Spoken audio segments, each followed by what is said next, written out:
दे दिया। हाँ। तो फिर उस जमीन को पुनः उन्होंने वापस किया। तो गुलशन फार्म हाउस वालों ने फिर उनको रेक पे लिया और उन्होंने निर्माण किया, उसको हमने फिर वहाँ छोड़ दिया आश्रम को। हाँ, उसके कुछ दिनों बाद में अंजनी कुमार अग्रवाल जी भी शांत हो गए। उसके बाद फिर मैं, अब हमने कहा आप कैसा करें, फिर उन्होंने औरी आश्रम का निर्माण किया यहाँ चारा में भी। तो वहाँ भी हम पति पत्नी गए, अच्छा, दीदी के साथ में भी रहे। जी हमने बहुत कष्ट झेला, बहुत। हाँ भाई साहब, वो तो कष्ट से ही तो परीक्षा थी हमारी। और आश्रम भी आप अटेंड कर चुके हैं। जी अरे कितने साल रहे और आश्रम? जी हम वहाँ ज्यादा दिन नहीं रहे, हम पहले बार गए थे तो 10-12 दिन रहे। फिर हमारी बिटिया हो गई थी तो हमने कहा कि नहीं, अब अपना स्वयं का ही कुछ किया जाए।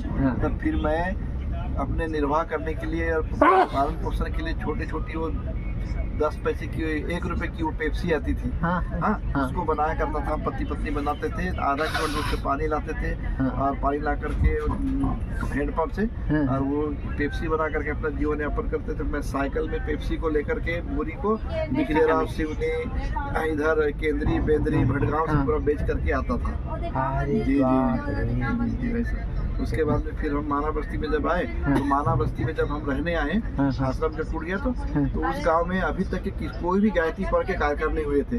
2 बार आयोजन किया गया भवनपुर ब्लॉक के 84 के माध्यम से और नयापाड़ा के, लेकिन वहाँ के लोगों ने भगा दिया गया कि यहाँ, क्योंकि वहाँ 8 दिन मांस मदिरा का सेवन होता था। माना बस्ती इतना दूषित गांव था। तो हमने कहा कि नहीं, हम तो यहाँ यज्ञ करेंगे ही करेंगे। तो हमने 5 कुंड यज्ञ करने का निर्णय लिया। अच्छा। तो रोमनाथ भाई साहब थे कुकरा के, संडी कुकरा जी, वो हमारे मित्र थे। तो उन्होंने कहा राणा जी हम करेंगे। दोनों मिलकर के हमने प्रयास किया। 5 कुंडी यज्ञ की स्थापना की। ये लिए पूरा प्रयास किया बाबूजी। यहाँ ये सिलाई सेंटर से चलाती थी। अच्छा। 100 से 150 बच्चियों को, मानव बस्ती के बच्चों को शिक्षित किया। अच्छा। तो हमने कहा कि ये तो पूरा दूषित गांव है ना, और पूरा मतलब अनैतिक लोग रहते हैं, तो कैसे यहाँ यज्ञ होगा। अच्छा। जो 15 बच्चियां पढ़ने आती थी, उन बच्चियों को हम बैठ पढ़ाई करने के बाद में पढ़ाई करने के बाद में उन बच्चियों को मैं उनका 10 मिनट की क्लास लेता था और गुरुदेव माता जी के बारे में बताता था। और फिर उनको बोलता था कि बेटा आप अपनी मम्मी को ला सकते हो कि हमारे यहाँ। फिर उन लोगों ने अपनी मम्मियों को लाया, फिर उनकी मैंने ट्रेनिंग दिया उनको, मतलब बताया, जानकारी दिया गुरुदेव माता जी की। और फिर वो उनके सारे पति लोग नशेड़ी थे। अच्छा। हाँ, लेकिन मतलब माँ और बेटी ने मिलकर के 15 महिलाओं ने मिलकर के वहाँ पे पूरे गांव में कलश की स्थापना की, एक मुट्ठी अन्न के लिए। और फिर हम लोगों ने फिर आयोजन करने का जब तिथि आया तो गांव के प्रमुख लोग बोले कि तुम कैसे यहाँ गायत्री यज्ञ करते हो, देखो हम तुम्हारा पंडाल उठा के फेंक देंगे। अच्छा। तो मैं कहा ठीक है भाई साहब।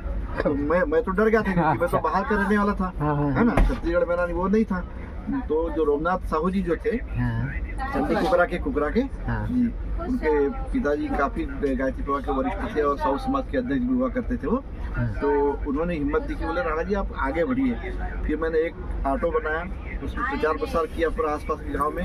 एक नंदे गुरु जी है, उनने मेरे पास मोटरसाइकिल नहीं थी, साइकिल थी। मैंने बताया कि साइकिल में पेप्सी बेचा करता था। तो उन्होंने अपनी मोटरसाइकिल दिए और पूरे आसपास के एरिया में प्रचार किया। प्रचार करने के बाद में जिस दिन कलश यात्रा का, दीदी इस बात को ध्यान से सुनिए, जैसी कलश यात्रा निकली तो सब लोग जो अपराधी तत्व थे वो अपनी तैयारी में थे कि विध्वंस करेंगे यज्ञ का, है ना। तो एक और साहू जी थे पीटीएस में, हमारा पीटीएस में, वो पुलिस में थे। उनका मुझसे अचानक संबंध हो गया। बोले राणा जी आप एक काम करो, माना कि मैं जाकर के पुलिस में एक निवेदन दे दो। तो भाई साहब 4 पुलिस वाले कलश यात्रा के सामने चले और जैसे ही विध्वंस होने की प्लानिंग थी, एक एम्बेसडर कार में, एम्बेसडर कार था उस समय, एक एम्बेसडर सफेद कार में सफेद वस्त्रधारी एक पति और पत्नी आए, अंग्रेज के रूप में। और उन्होंने जो सामने में जो बिटियाओं ने कलश पकड़ी थी, उन कलश को दोनों पति पत्नी ने अपने सर पर रख लिया भाई साहब, साथ में चले और साथ में तालाब तक गए। और तालाब से यज्ञ स्थल पे आने के बाद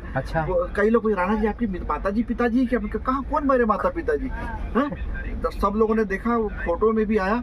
बाद में जब दर्शन करने गया तो वो कार जा चुकी थी और यज्ञ संपन्न हुआ। वहाँ के जो विरोधी कर्ताओं ने अपने समाज के फंड से आकर के पैसा दिया और बोला राणा जी आपने तो हमारे गांव का उद्धार कर दिए, आप ऐसा ही यज्ञ हमेशा करते रहिए इस गाँव में। देखो हाँ, और वो कौन थे? गौतम माता जी थे।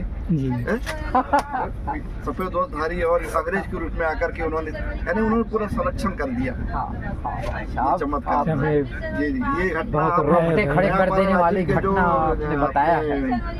चंद्राकर भाई साहब है, नाम भूल रहा हूँ। हाँ। हाँ वो आए हैं, सिन्हा भाई साहब। हाँ, हाँ। नया पर हाँ हरिशंकर, हरिशंकर। उनसे आप पूछ सकते अच्छा, हैं, उनसे आप हरिशंकर पूछ सिन्हा, सकते हैं हाँ, घटना। हाँ, साथ में थे हमारे। वो साथ में थे। हाँ हाँ नगरी में थे बहुत दिन तक डॉल्फिन स्कूल में। हाँ हाँ हाँ हाँ हाँ ऐसी घटना घटी हुई। अरे भाई साहब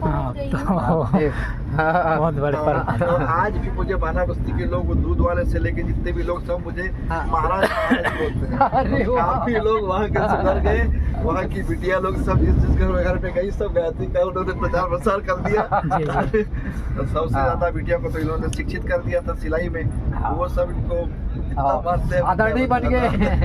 अब उसी के माध्यम से। अच्छा अनाज भी इतना हुआ भाई साहब, हाँ, हाँ। अनाज भी इतना आया कि कार्यक्रम होने के बाद में भी बच गया।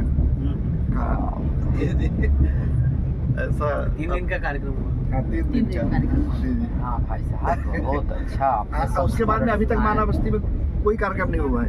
हाँ। फिर हम रायपुर इधर हम आ रायपुर आ गए गए। फिर। तो अभी भी जाओ तो बोलते हैं अरे राणा जी कार्यक्रम करवाइए यार, बहुत अच्छा कार्यक्रम। एक सिन्हा गुरु थे वहाँ के, हाँ। वो और एक चंद्राकर जी थे आ रही, हाँ। वो अभी भी बोलते हैं राणा जी आओ कार्यक्रम कराओ भाई, हम सब सहयोग करेंगे बोलते हैं। तो ऐसी घटना